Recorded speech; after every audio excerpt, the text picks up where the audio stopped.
Joining me today is Prince, who is the barista here at Kivu Noir Cafe. Yes. So Prince, take me through what is happening back here. I want to know why you decided to put this little gallery, museum of sorts. I'm sure there's so much it represents. Yes. So take us through it. So actually, if you see from the back, you can thought it's like an art because it's a combination of art, but the art that are combined, they are made from coffee. So you may see like it's art, but actually it's a journey of coffee from the tree to our coffee bags. Yes. So we're trying to take you through all the procedure and process when the customer come. Okay. So in the coffee industry, there's a different way of washing coffee. So for us, we provide 4 types of washing coffee. So these the 4 types of way we wash coffee. So the type of the washing coffee will change the process, we change the taste, we change the time, we change everything. So here we have a fully wash, which means if you see the picture from the gentleman there in the corner, they are washing the coffee in the water, so fully washed. That's why even the name, you can hear the name like it's a fully washed, because it has to come in all water to clean it very well. So the second one, it's this one. It's called the honey process. Okay. So we wash when we are removing the skin of the coffee. We don't remove all the mucilage. There's a mucilage remaining on the coffee parchment. So you don't wash it in things like you remove the whole mucilage. So you keep the mucilage on it. So that mucilage will make it become more sweeter than sweet, like a honey sweetness. So you will feel when you taste it, there's some honey sweetness. So we have even this natural process. This is a way of washing coffee. You just wash it just to clean it after sorting. So you make it dry.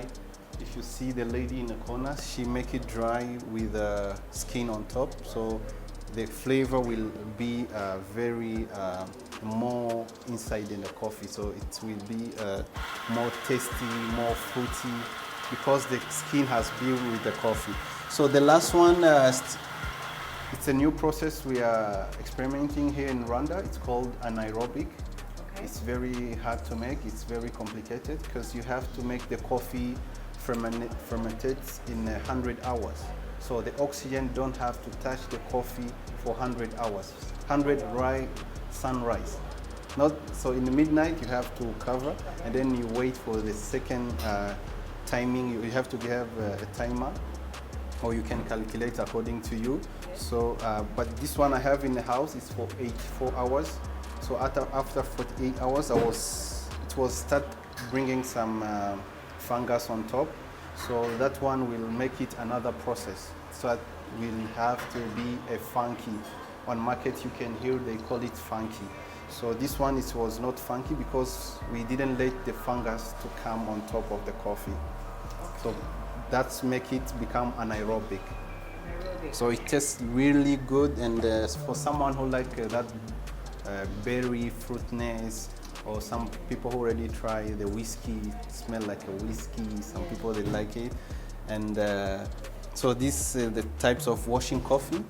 So on each bag here, as you see, on each bag has like a small, it's trying to grind a small amount for people to smell the difference, because the way anaerobic smell, the way full wash smell, the way medium roast smell, so it has a different smell. So this one is from Hora, it's from Gisenyi, around you are going to Gisenyi. So each farm or estate has a different, they have different intentions in terms of how they finish.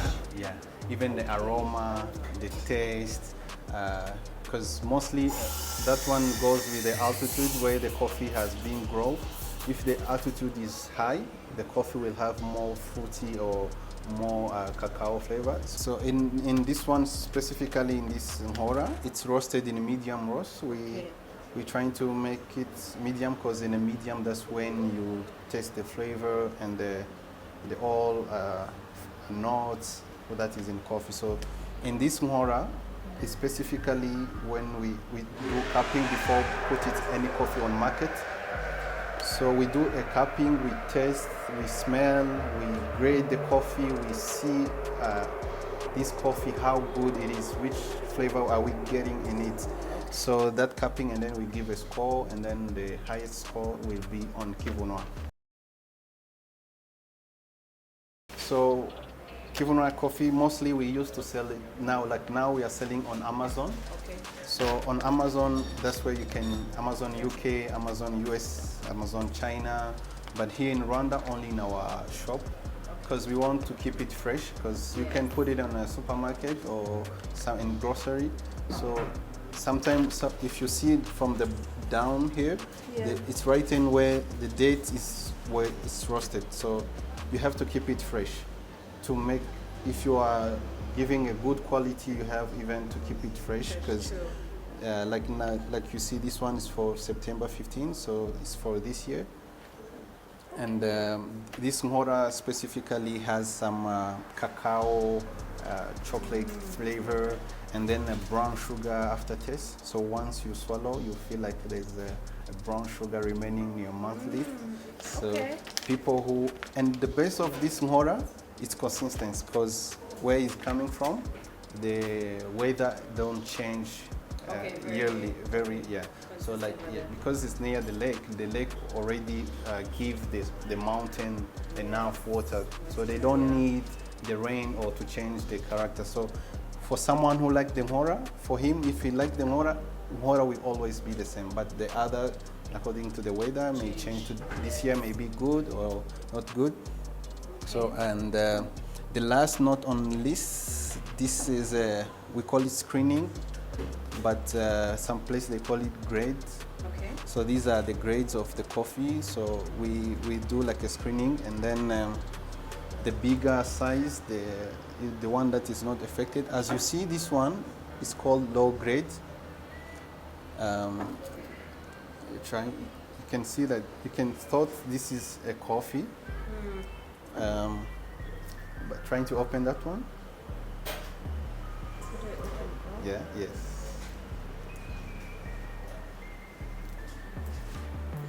See, there's nothing. Yeah. There's nothing inside. But look what I have for this another one. There is a coffee inside. So which means your own has been affected with the insects. And that's why it's the low grade. But if you look from the back side, you thought both of us we have same quality. Exterior but from inside, your own already get affected. But this one is fresh, clean, and the good size. So that one will affect the taste, will affect the price, will affect the results will be different. Yeah. So these are the low grades. On market is cheap. It's mostly we sell it on local market, because we have our national standard board and export. So they give us like a standard rate to export. You have to reach this standard for the export. Yes. So the export starts from the 15 plus, and then it become more specific according to the region, origin. Because now, as we are a single state, which means from the back, if we mix all these five, will become a single origin. Yes. But if we specifically remove from one farm, which means we go beyond origin, we go state, which now like we are single state coffee, which is the highest on the coffee industry. So there's a state, origin, blend. So we are trying to blend, but we keep it original and single states. So this is the journal. So we combine the coffee journal with the arts, some arts with some our products on Amazon. Really nice. Yes. So we have even a school. Some of washing stations. There we put a school to support the farmers, because when the farmer is in a farm, he has to have someone who looking back the children. Even he's safe, will not pick the wrong cherry, because we have to to make them pick the good cherry. The good cherry is the one that is already on red skin, red color.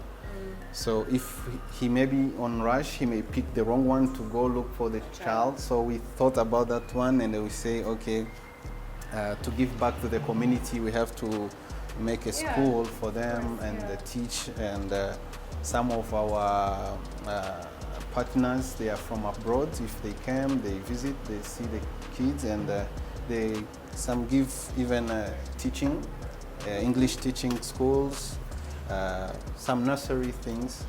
So this is I like that you're giving back as well. Yeah. Oh, it's very nice. Yeah. Thank you so much. Even because of the tragedy has happened in Rwanda for the genocide. So we have to help each other. Yes. If you are succeeding in a coffee, maybe don't forget there's other people behind. There's even a big farm community behind. So we have to give back to even to feel us more comfortable with it. Yeah. Yes. Thank you You're so welcome. much. That has been so helpful, so insightful. You're welcome. We learned so much about what happens, before the cafe came. Which is very big. Yeah, so it's really amazing to see that.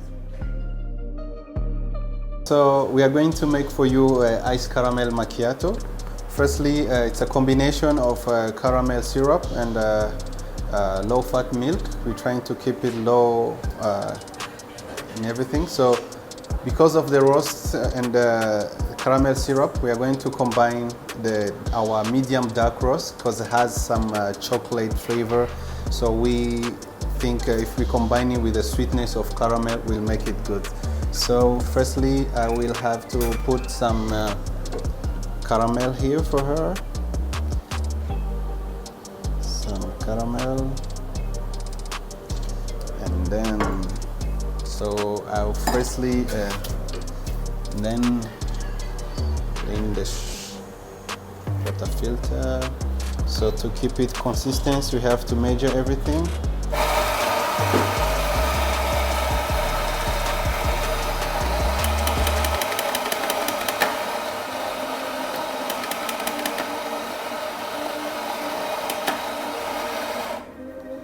So today calibration is on 15.8 to get that juicy coffee with a very good cream of Rwandan coffee. So we make it 15.8 and here we go.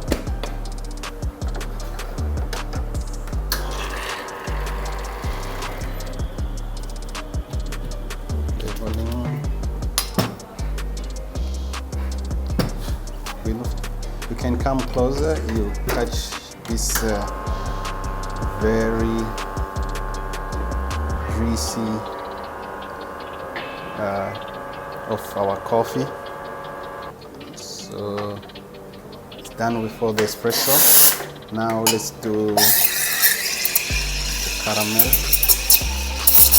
We're just looking for that fluffy milk for the caramel to be tasted good with the espresso mixing.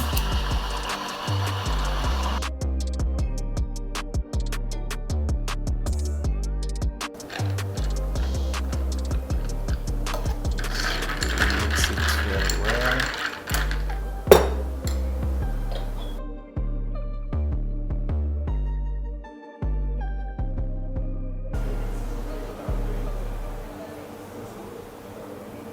You pull it slowly so that you can get the layer.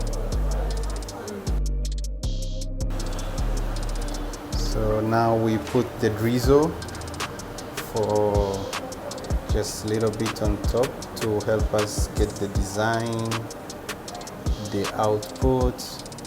So you can put different ways. So we from left to right. Right.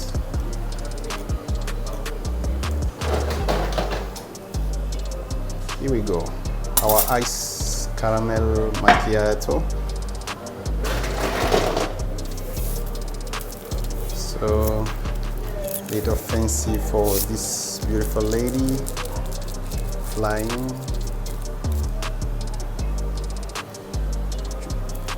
nice caramel macchiato.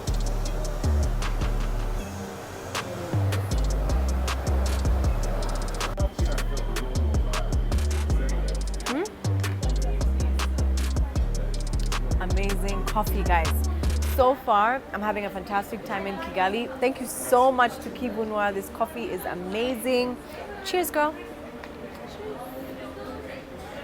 If you're ever in Kigali, definitely stop by. These guys are doing such a fantastic job and it's worth it.